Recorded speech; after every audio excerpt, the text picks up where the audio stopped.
Olá meninas, tudo bem com vocês? Bom, essa nossa terceira aula no Moodle, né, no modelo do EAD, da disciplina de Educação do Campo. Eu vou testar uma nova estratégia aqui com vocês, né, vamos ver se vai dar tudo certo, né, essa videoaula aqui, tá? Bem, na nossa primeira aula vocês assistiram a um vídeo produzido pela Nova Escola, que trazia alguns dados, algumas informações sobre as escolas do campo, né? Vale lembrar que esses dados trazidos, eles fazem uma leitura da educação no campo em todo o Brasil. Como o Brasil é um país de um território continental muito grande, então nós temos diferentes realidades da educação do campo, né? A gente pôde ver, sim, índices alarmantes de analfabetismo, da evasão, o pouco tempo que essas crianças têm acesso à escola, né? Enfim, as questões estruturais, inclusive, né? É importante a gente fazer uma leitura de que as políticas públicas para a educação no campo são políticas públicas, algumas diretrizes curriculares, como a gente vai ver hoje, relativamente recentes, 2002, 2008, né? Mas existe essa intencionalidade de trazer um olhar de qualidade para essa educação do campo e de respeitar essa especificidade do homem do campo, trabalhando no campo, e a desconstrução aí de uma visão pejorativa de quem mora no campo, ou que a escola do campo é pior, né? Por mais que a gente tenha esses dados de uma maneira geral, quando a gente vai olhar para as escolas do campo aqui de Bragança Paulista, por exemplo, nós temos um contexto que é o seguinte: atualmente nós temos cerca de 18 escolas municipais que atendem educação infantil e fundamental 1 nas escolas do campo, né, na zona rural de Bragança Paulista. Hoje o que nós temos enquanto estrutura física, algumas escolas realmente precisam de atenção, mas não chega ao ponto do que é colocado no vídeo, por exemplo, de falta de energia elétrica. Isso a gente não tem, né?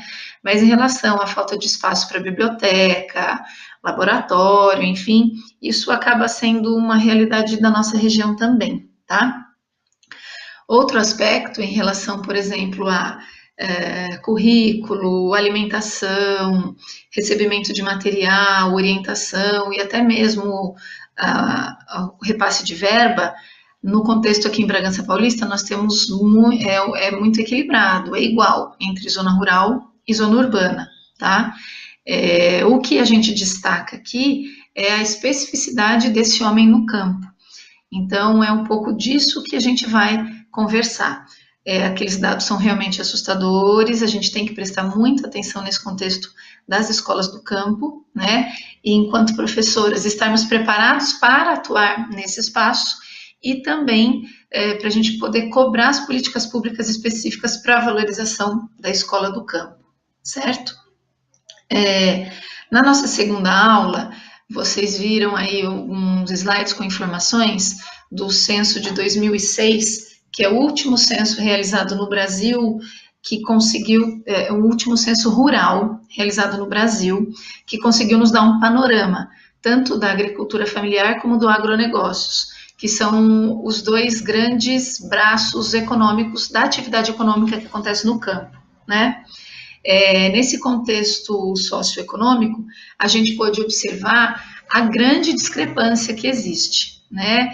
A agricultura familiar, ela atende, na verdade, a maioria da população que trabalha no campo, a maioria dos produtos que são a base da alimentação do brasileiro vem da agricultura familiar. Porém, enquanto território ocupado por essa atividade econômica, a agricultura familiar acaba ocupando um espaço muito menor, né? Cerca de 15% desse espaço, e 85% desse espaço é do agronegócio, né?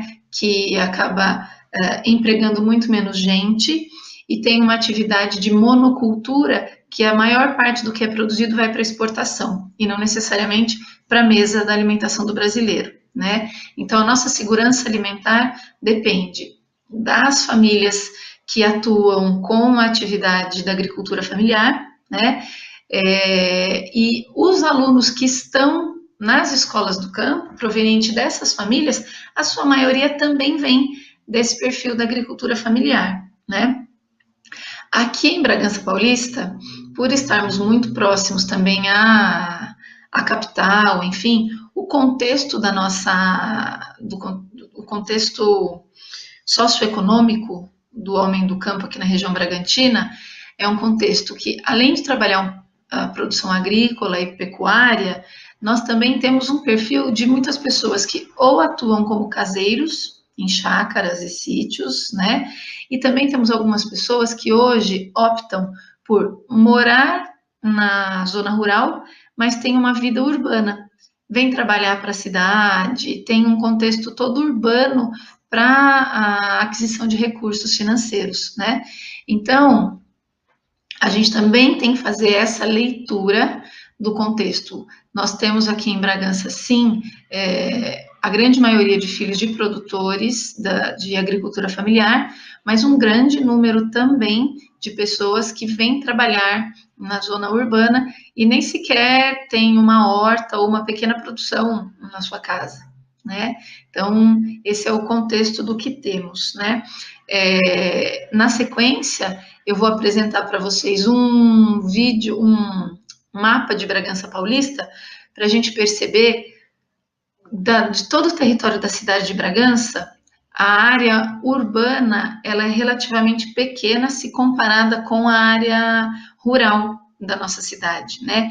Isso faz com que a gente tenha esse número grande de escolas rurais, né?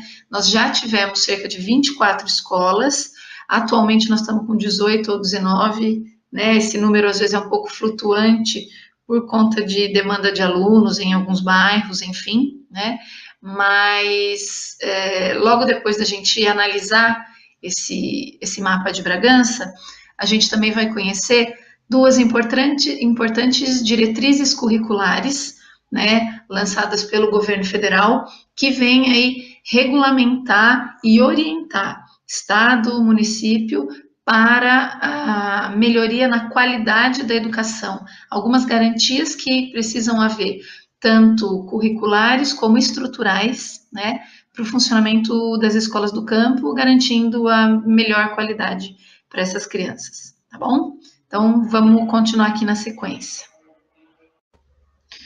Enfim, essa resolução, então, que ela data de 2002, né, ela vai trazer para a gente alguns aspectos importantes, né? Eu começo destacando aqui o artigo 4º, né?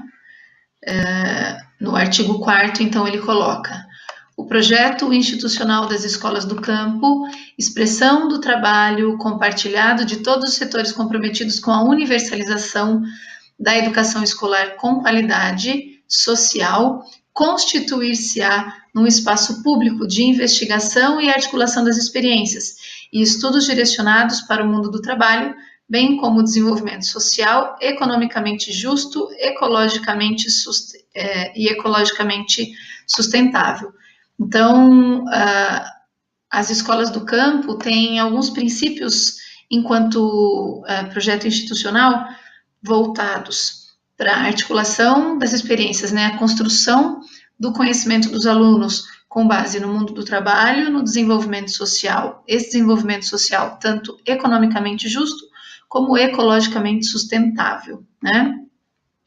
O artigo 5º, ele merece um destaque aqui também, porque, na verdade, ele traz a necessidade do cumprimento de elementos já presentes na LDB, os artigos 23, 26 e 28 da LDB, que no PDF de vocês eu coloquei no final para a gente conseguir fazer essa leitura, né?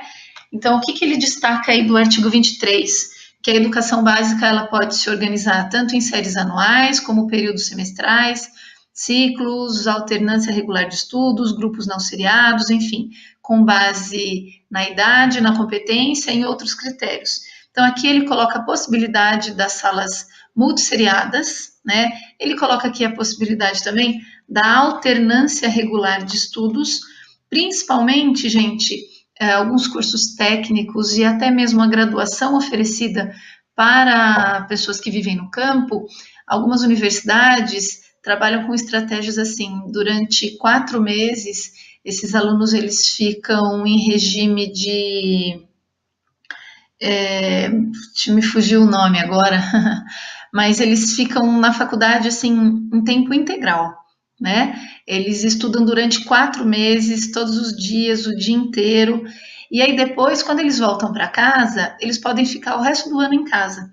Eles têm algumas atividades a fazer, eles precisam aplicar aquilo que eles aprenderam, e inclusive ajudar os pais no seu aspecto econômico, né? Então, muitas vezes vai ajudar o pai na lavoura, vai ajudar a melhorar, usar técnicas e conhecimentos que ele está aprendendo lá nos cursos para melhorar a vida dessa comunidade, né?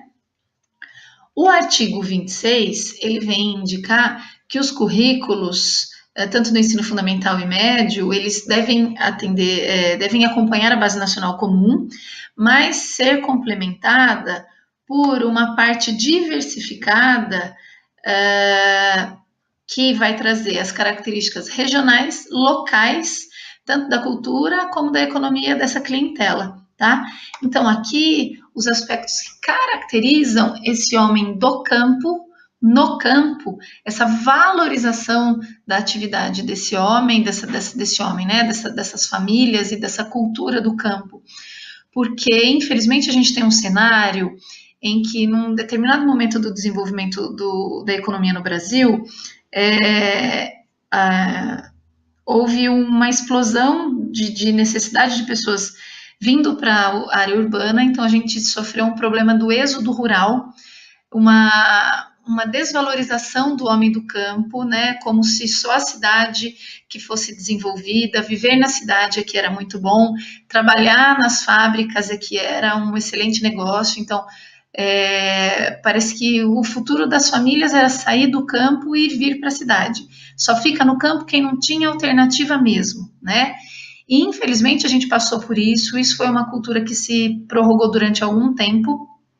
E aí, gente, a gente infelizmente tem ainda um ranço de uma ideia de desvalorização ou uma ideia pejorativa do homem do campo, como se a escola do campo fosse pior, como morar no campo é pior, né? E não é, e é muito pelo contrário, né? A qualidade de vida, muitas vezes, de quem mora no campo é muito mais elevada de quem mora na zona urbana, né?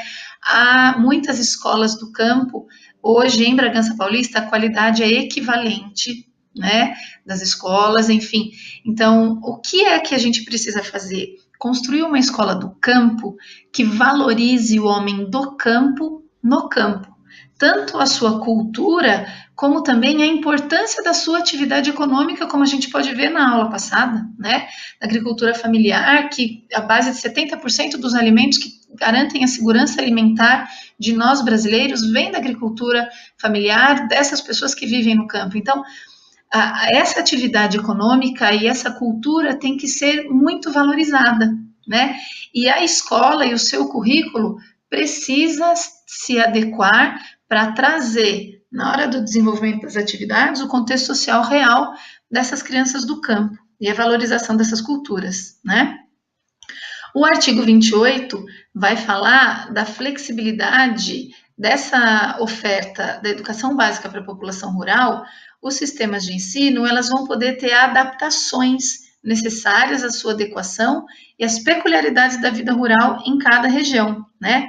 Principalmente, olha só, os conteúdos curriculares e metodologias apropriadas às necessidades da zona rural, que é o que acabávamos de falar, a organização própria, incluindo, inclusive, a adequação de calendário escolar, tá? Na fase do ciclo agrícola e as condições climáticas. Então, por exemplo, pode acontecer do ano letivo das escolas do campo não necessariamente começar em fevereiro de 2018 e terminar em dezembro de 2018. O calendário letivo pode não acompanhar o calendário da folhinha, né?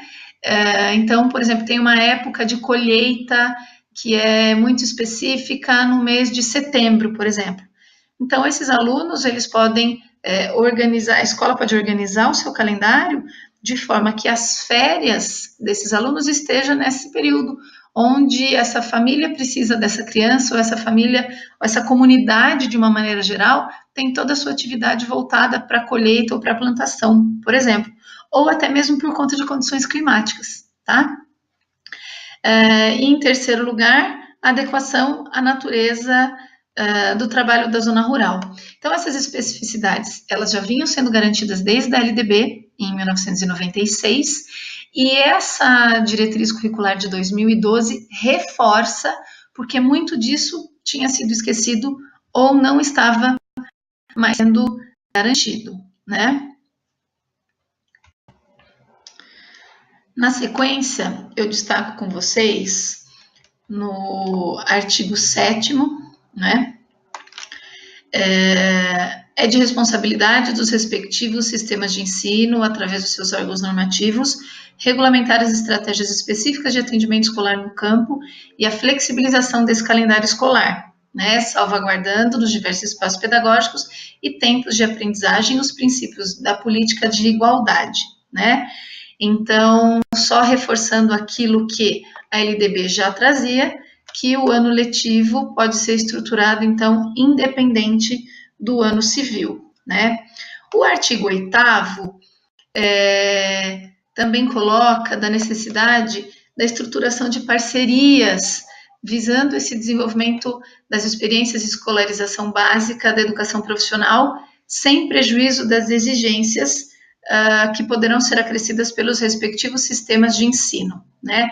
Então, aqui a gente tem uma preocupação com a articulação entre propostas pedagógicas das diretrizes curriculares, né, e também da educação básica, o direcionamento dessas atividades curriculares para um projeto de desenvolvimento sustentável.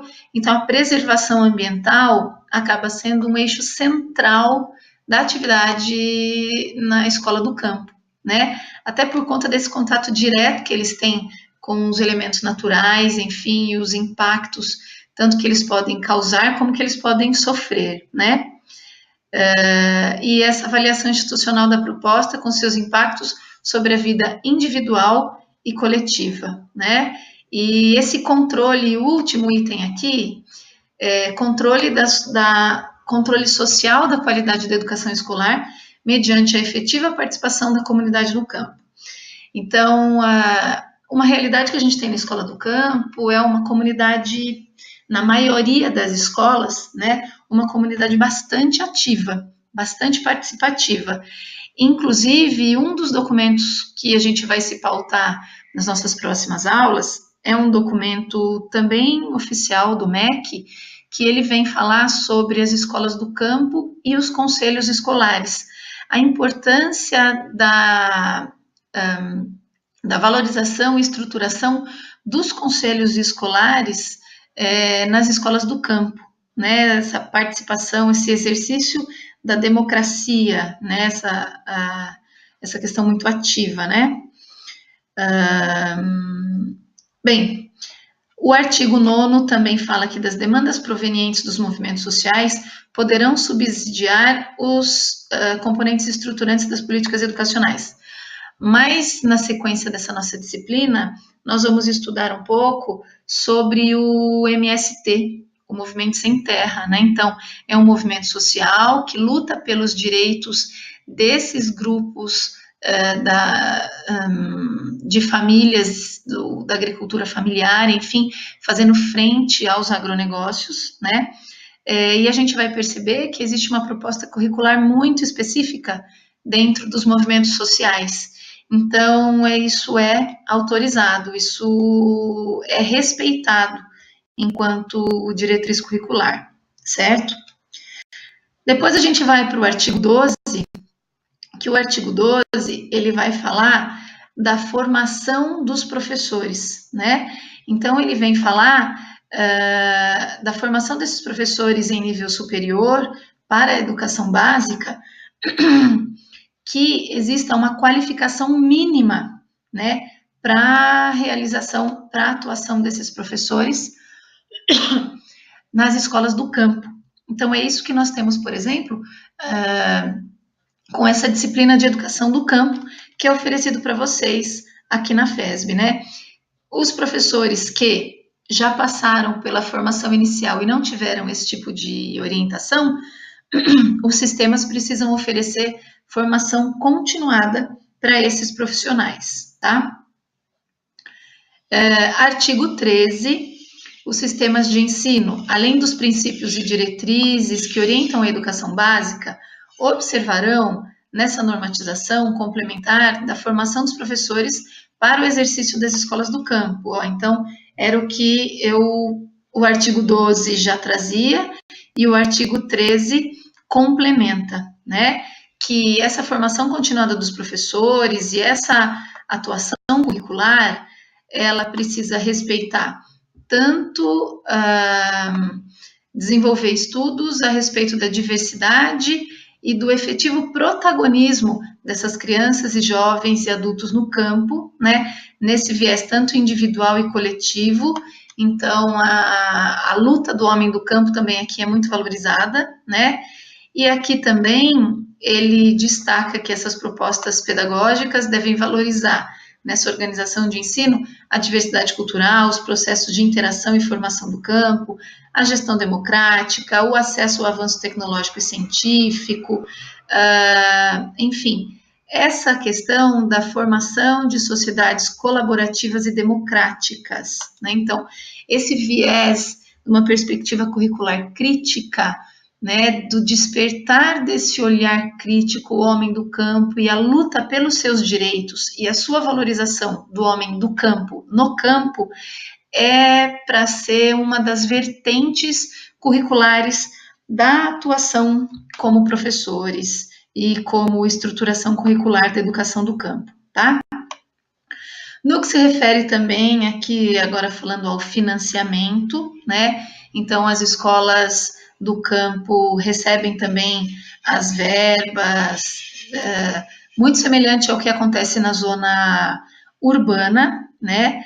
Acontece que na zona rural existe também uma diferenciação de custo-aluno, né? Porque é um recurso per capita. Muitas vezes as escolas do campo acabam por receber menos dinheiro do que as escolas urbanas, porque esse dinheiro ele é dividido por cabeça, por número de alunos. E as escolas do campo costumam ter menos alunos. Então, por isso que acaba que a verba de uma escola do campo é menor do que a verba de uma escola urbana, mas é por conta do número de alunos. Porém, existe uma diferenciação desse financiamento, tá? E essa diferenciação se dá pela especificidade do campo, né?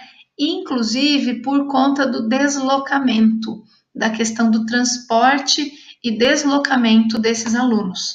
Essa questão de deslocamento, aqui ela é citada no penúltimo artigo aqui dessa resolução, mas a gente vai ver na próxima resolução que é o grande destaque falar sobre o acesso dessas crianças às escolas, mas no que se refere ao seu deslocamento, tá certo?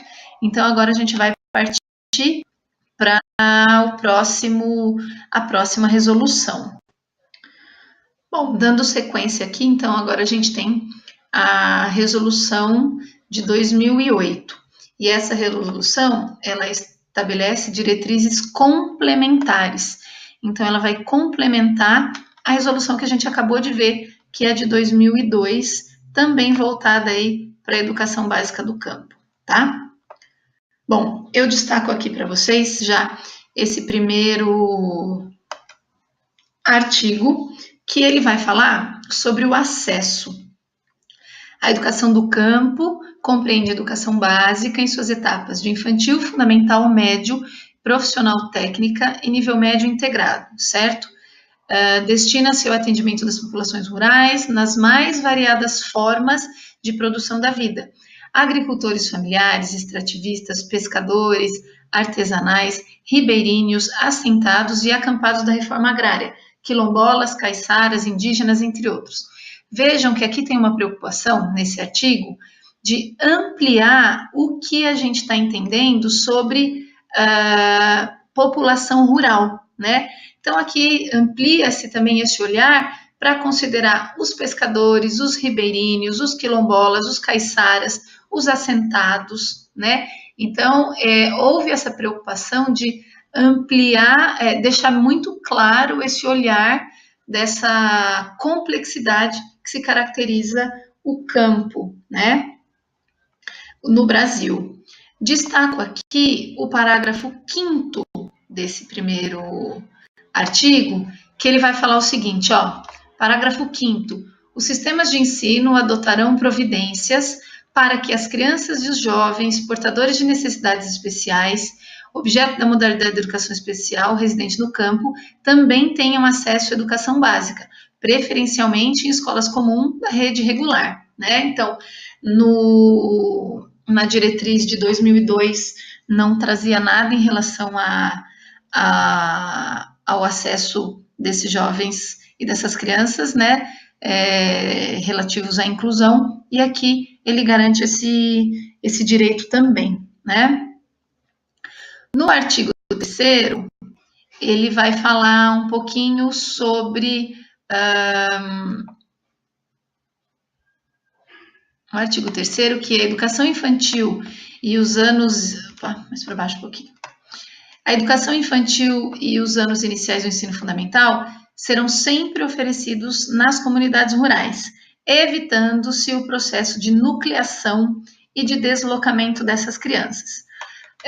O que é que vem acontecendo, né? Muitas vezes tem pouca criança num determinado bairro, então opta-se por fechar a escola por conta de custos, manutenção dessa escola, manutenção de gente para trabalhar na cozinha, na limpeza, etc. e tal.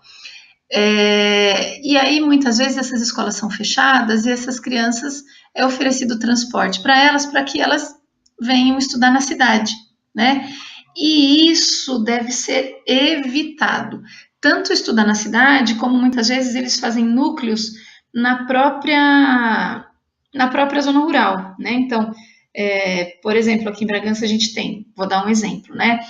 Arara dos Pereira, Arara dos Mori, Arara do Silva, tem um monte de araras, né? E a gente tinha antes escolas em todos esses araras, né? E isso é muito flutuante. Tem vezes que fecha alguma escola, depois abre de novo, e essas crianças são levadas para estudar nesses bairros que são próximos, né? Isso deve ser evitado ao máximo, né? Há necessidade aqui, então, de oferecer o acesso e o transporte desses alunos, mas evitar que essa nucleação aconteça, né? Deixa eu só verificar uma coisa aqui anterior, gente, só um momentinho.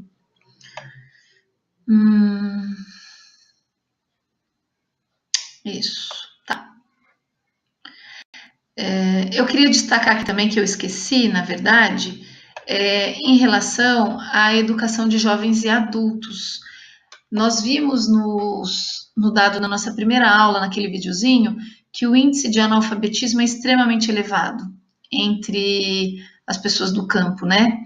Então, oferecer a EJA, a modalidade da EJA, nas escolas do campo é essencial. É uma política pública que, inclusive, a gente tem que cobrar, né? Que aqui em Bragança só tem um bairro rural com escola de EJA, que é lá na Água Comprida, né? Deixa eu voltar aqui, então. Eu estava no artigo 3º, né? Que principalmente as crianças da educação infantil e os anos iniciais do fundamental deve ser oferecido na própria comunidade rural, né? Aqui está falando do deslocamento intracampo, como eu disse para vocês, né? Que entre bairros da própria zona rural pode ser realizado esse deslocamento, né? E aí um destaque aqui para o parágrafo 2º, que em nenhuma hipótese poderão ser agrupadas numa mesma turma crianças de educação infantil e fundamental. As salas multisseriadas, elas são possíveis entre infantil, se for para juntar crianças, por exemplo, do infantil 3 e 4, 4 e 5, enfim, e se for para agrupar numa sala multisseriada entre crianças do fundamental, de repente, primeiro e segundo ano do ensino fundamental, quarto e quinto ano do ensino fundamental, mas nunca entre infantil e fundamental numa mesma sala, tá? Olha o artigo 4º. Quando os anos iniciais do ensino fundamental não puderem ser oferecidos nas próprias comunidades, a nucleação rural levará em conta a participação das comunidades interessadas na definição do local, bem como as possibilidades de percurso a pé pelos alunos da menor distância percorrida.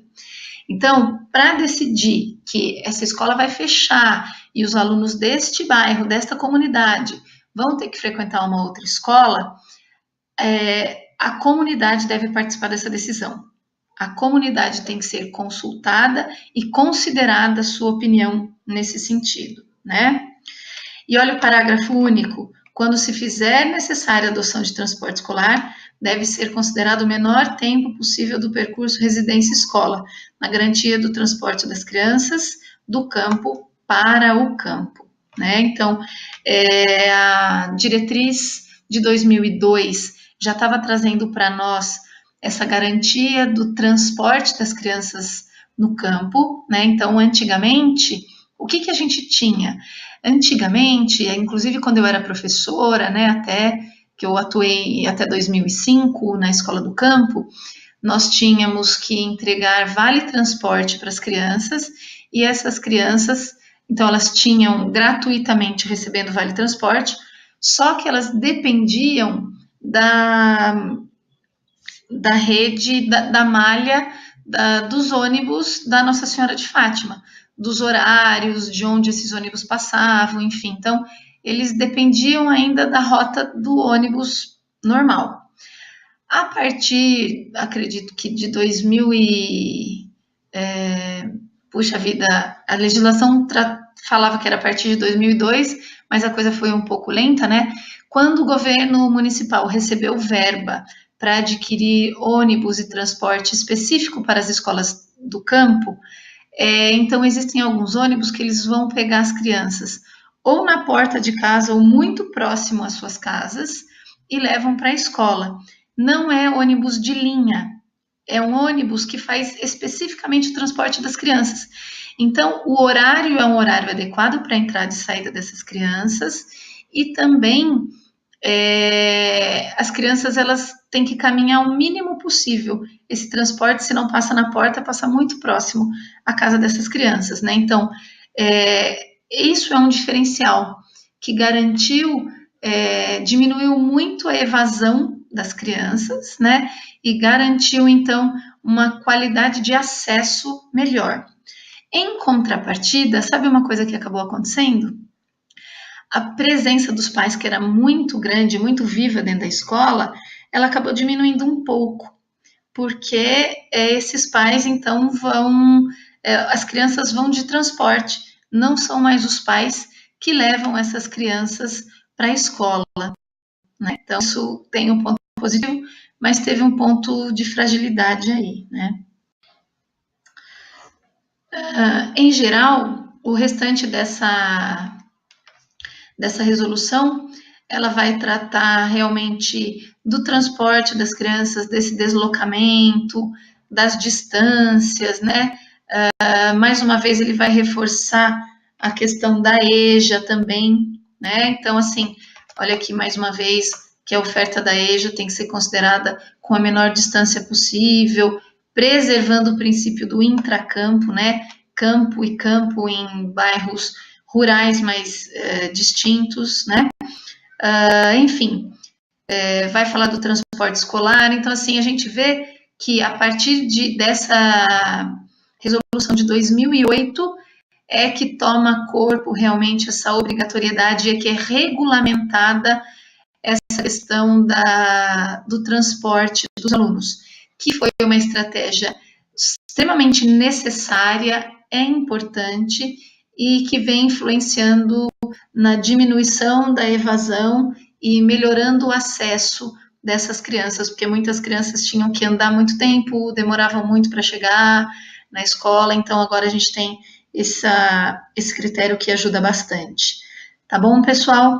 Façam uma leitura atenta, eu trouxe aqui alguns destaques, mas agora vocês vão fazer uma participação aí no fórum de atividades, tá bom? Até mais, meninas!